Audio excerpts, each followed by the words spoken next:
is that which is predicated on the fact that we believe that God hasn't a plan to satisfy me as a human being. That God can't make my life rich and full and meaningful as He has ordained. That I will be bored with God's plan for my life. Listen, if you let God be God in your life, you will not be bored. You will not be distorted. He is a God who can minister to you because you are not only physical, you are spiritual. And since God is a spirit, what He says to you when He sees you is live. And every time He says that word, something happens. And you begin to understand that living is not existing. That living is not merely a day upon the earth, but living is a spiritual condition.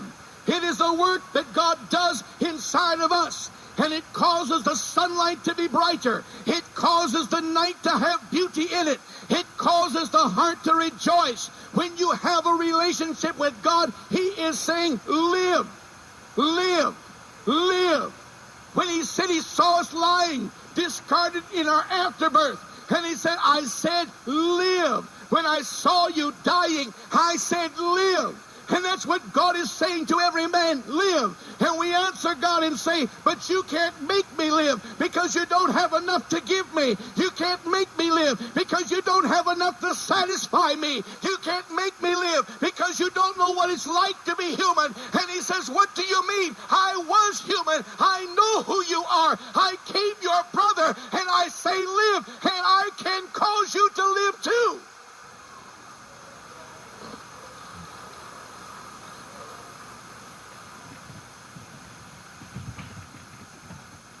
Israel was blessed of God. The story we read about is a decay spiritually, decay sexually, and then the eroding of the continuity of blessing in the life. Verse 25, it came to pass the 5th year, king of Egypt came up against Jerusalem, and he took away the treasures of the house of the Lord and the treasures of the king's house. He even took away all the shields of gold which Solomon had made. Solomon had class. His kingdom had class. He did everything super. He did everything in a big way. Some of the ugliest shields that were ever made were made by men of war.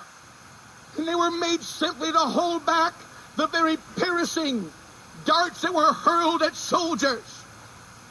But Solomon said, we're God's people. And God has called us to have glory. We're called to have class. And even the weapons of war are going to be a treasure. Even the weapons of war are going to be an ornament.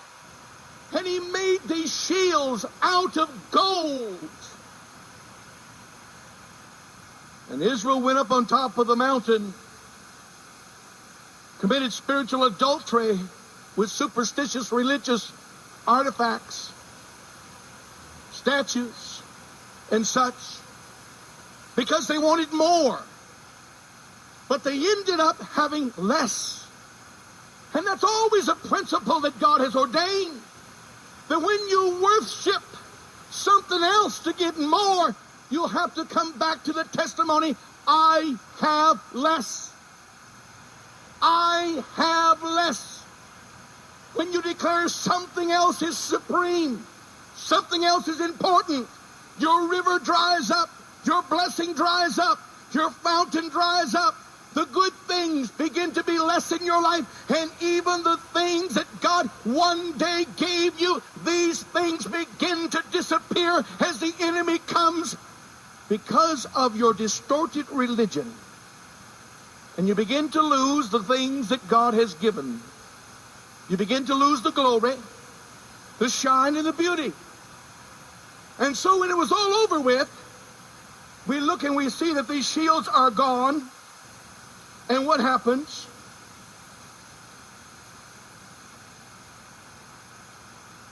And the king Rehoboam made in their stead brass shields and put him back in the guard's house, put him back in the king's palace, put him back in service, and they looked impressive. They looked as though they were a substitute for God's glory. They looked as though they were an outer form of a once reality. It allowed Israel to say, nothing's changed. What do you mean nothing's changed? A brass shield can never be a gold shield. You say, well, it shines in the sunlight. I counted them, they're all there. We still got everything we had before. We still got the blessing. We haven't lost anything. But Israel had lost. And it's important for us not simply to cover up our loss, but to be honest before God and say, God, I want gold tried in the fire. I want blessing. I want your will in my life. And I want you to teach me, God, how I lose my blessing. Because I want to know when the danger is there. I want to know what happens and causes people to lose their blessing so that I can stay away from that snare. I want to be free from it, Lord. Teach me how the joy of the Lord can stay with me. Teach me how I can keep the joy of the Lord as my strength. Allow me, dear God, to know the power that is in Christ. Let me come continually and remind every demon in hell and remind every saint that is here that it's the Lord who is good. The Lord is my help. The Lord is the one who blessed me. It's the Lord who keeps me well. My doctor is Jesus.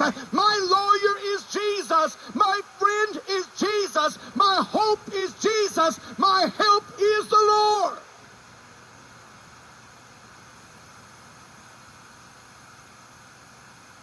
Let me know, God, that no matter what goes wrong in my life, it goes back to what I put my trust in. That's where all the flaws begin. That it's where I put my trust in. And I may even trust some things that seem commendable. I might believe that people are my help. Don't ever fall for that snare. There's people who've coddled up to people and catered to people, and they found that it has never brought any success. Man can't be your help. People can't be your help. Friends can't be your help. Your job can't be your help. Nobody can be your help but the Lord. The Lord is